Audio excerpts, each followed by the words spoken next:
तो master supreme warrior की इस एपिसोड की शुरुआत वहीं से होती है जहां से पिछले एपिसोड खत्म हुआ था।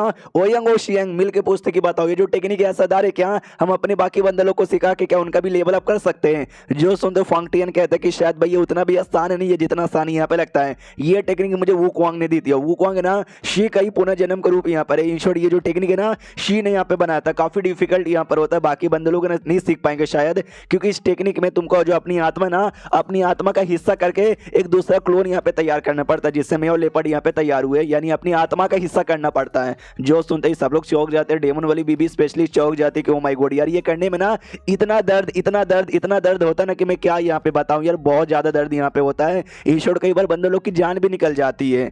जो सुनते ही फांगटियन कहते हैं बहुत ही दर्द होता है और बहुत बोले तो बहुत ही ज्यादा तकलीफ वगैरह होती है। और ऊपर से एक बार नहीं तुमको एक से ज्यादा बार करना पड़ता है। उसने 2 बार यहाँ पे किया था लेपर्ड और फांगटियन बनाने के लिए।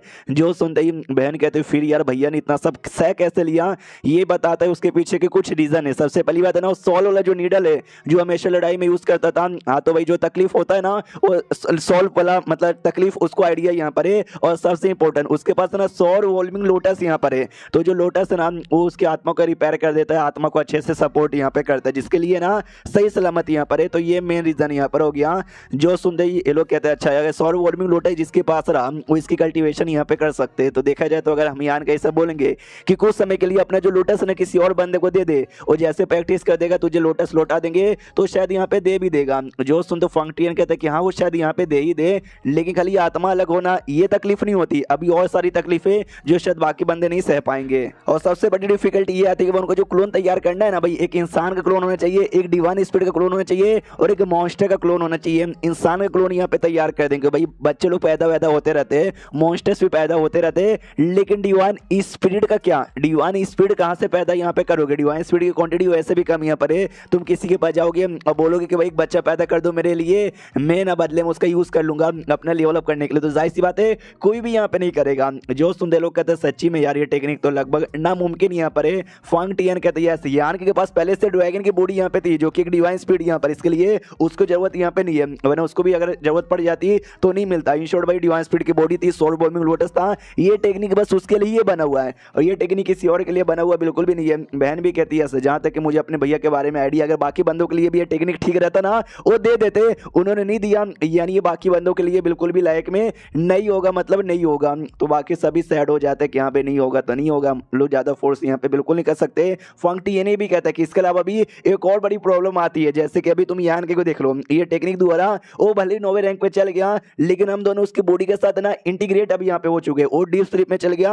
हाँ तो हम इसकी बॉडी के अंदर यहाँ पे आ चुके हैं, जिससे हम भली बॉडी पे ये कर सकते हैं, लेकिन वही हम चाह के भी इस बॉडी की जो पूरी पावर है ना पूरी पावर यूज नहीं कर सकते। इसको स्पेस की भी पावर आती है लेकिन हम इसकी बॉडी में उतनी स्पेस की पावर यूज नहीं कर सकते जितनी है ना वो अकेले खुद से यहाँ पे करता था। आगे चल के जब उसका मुकाबला जायंट स्पीड गॉड और लॉर्ड के साथ होगा तो उसको अपनी बॉडी में रहना ज्यादा जरूरी है, वो अच्छे से फाइट कर पाएगा, हम लोग अच्छे से नहीं कर पाएंगे। इन शॉर्ट भाई एक बॉडी में 3 आत्मा यहाँ पर आ चुकी है, तो जिसके चक्कर में ये ठीक नहीं रहेगा। ये सारे मैटर को छोड़ो यार, जब यान के अपनी बॉडी में आएगा ना तो उसके साथ डिस्कस कर लेना। अभी बताओ लड़ाई में हमारा कितना नुकसान हुआ।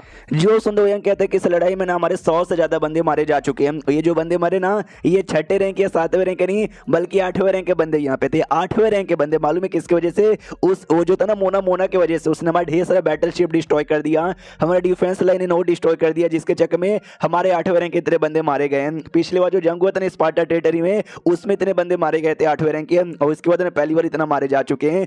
जो सुनते शियंग कहते तो सैड मत हो यार, आई नो हमारे बंदे लोग यहाँ पे मारे जा चुके हैं लेकिन हमने भी तो इंग्लैंड की बैंड बजा दी, हमने भी इंग्लैंड के ढेर सारे मेंबर्स को मारा। जो सुनते बहन भी कहती है हमने उनके 500 से ज्यादा ना टेरिटरी लॉर्ड को यहाँ पे जान से मारा और कुछ हाफ रॉयल लॉर्ड भी थे, और चेंगयू जो मेन उनका रॉयल लॉर्ड था हमने उनको भी तो जान से यहाँ पे मारा ना। पीछे से ये बेटा भी कहते है आंटी तो सीक्रेट हो भाई, जो आंटी ने हमला किया था ना सारे बंदे ऐसे डर के मारे भाग रहे थे ना, सबका मुंह तो निकल गया था, आंटी तो सीक्रेट हो, तो आंटी भी बड़ी खुश हो जाती है। सामने से फिर ये भी बताया जाता है कि हमारे 3 नए यार 9वें रैंक के बंदे भी तो आ गए, एक यान के यहाँ पर आ गया, एक बहन खुद यहाँ पे हो गई और एक ओयंग यहाँ पर हो गया। पहले से हमारे पास 4 यहाँ पे था, एक स्माइलन सेटर, उसके साथ वू क्यूंग लुओ नाम की जो हुई थी वो, और साथ ही में वाई नाम का एक और लड़का है जो बहुत पहले 9वें रैंक पे जा चुका है, वो 4 पहले से थे, ये 3 यहाँ पर आ चुके, यानी अब टोटल हमारे पास 7 9वें रैंक के बंदे आ चुके, यानी भले हमारा लड़ाई में काफी बंदे मारे जा चुके जिससे नुकसान हुआ है, लेकिन 9वें रैंक के बंदे आ गए, हमने उनके इतने बंदे लोगों को मारा है, यानी हमारा फायदा भी हुआ है। डेमन वाली बीबी ये भी कहती है साथ ही में लो लो क्वालिटी वाला ना ढेर सारा ओपन हेवन का पिल भी मिल गया है, जिससे भले 9वें रैंक के बंदे भले तैयार ना हो, लेकिन 8वें रैंक के ढेर सारे बंदे तैयार हो जाएंगे। इंस्टेंट भाई हमारा काफी फायदा हुआ। ओयंग भी कहते हैं ईश्वर भट्टी ओपन होना भले नुकसान हुआ, लेकिन उससे ज्यादा फायदा भी हुआ। उसको तो ओयंग और यान का या फिर फांग टियन कह लो, वो दोनों कहते हैं कि हाँ लेकिन यार जो शियांग का लेवल अप है यार, शियांग तेरा लेवल अप नहीं हो पाया। अगर हम तेरी प्रोडक्शन यहाँ पे कर लेते ना यार, तो तेरा भी लेवल अप हो जाता और तू भी 9वें रैंक पे चल जाता, तो ज्यादा फायदा हो जाता। जो सुंदर शियांग कहते रहे तुमको सैड होने की जरूरत नहीं थी। जो इंग डिसाइपल थे ना भाई, इंग डिसाइपल ने बीच में आके उंगली यहाँ पे कर दी ना। और थैंक गॉड यार हमको इंग डिसाइपल के बारे में पहले मालूम यहाँ पे नहीं चला। तुमने नोटिस नहीं किया क्या, जो मोना यहाँ पे था ना दमदार, अकेले ना फाइट यहाँ पे किए जा रहा था, लेकिन चाह के भी अपनी पूरी पावर यहाँ पे यूज नहीं कर रहा था, क्योंकि वो सही टाइम का वेट कर रहा था इंग डिसाइपल रिलीज करने का। उस समय अगर हमको इंग डिसाइपल के बारे में आइडिया लग जाता, वो वेट नहीं करता, दम लगा के फाइट करता। उस समय ना मोना और साथी में चेंग दो रॉयल लॉर्ड यहाँ पे थे, जांट स्पीड किंग भी था, लेकिन जो बहन वहां पे नहीं थी, खाली ओयंग अकेला फाइट कर रहा था। अगर मोना भी गुस्से में आ जाता तो ओयंग अकेले संभाल यहाँ पे नहीं पाता और सबको मारने लग जाता। इसलिए थैंक गॉड कि हमको इंग डिसाइपल के बारे में पहले आइडिया बिल्कुल भी नहीं लगा। और कौन गधे का बच्चा कह रहा है कि मेरा लेवल अप नहीं हुआ 9वें रैंक पर, तो ये लोग कहते हैं नहीं हुआ भाई, तू 9वें रैंक पे नहीं है। तो ये भी कहता है मैं 9वें रैंक पे भले ना हूं, लेकिन ध्यान से नोटिस करो, तुमको कुछ अजीब और अलग नहीं लगता क्या? बहन भी कहती है ऐसा लग तो रहा है जितने भी 8वें रैंक के बंदे ना, तुम तो उनसे एकदम अलग लग रहे हो। जो सुंदर शियांग कहती है तुमने एग्जैक्टली ठीक बोला, जो 8वें रैंक और 9वें रैंक के बीच का मेरा बैरियर है ना, समझो बैरियर 90% यहाँ पे टूट चुका है।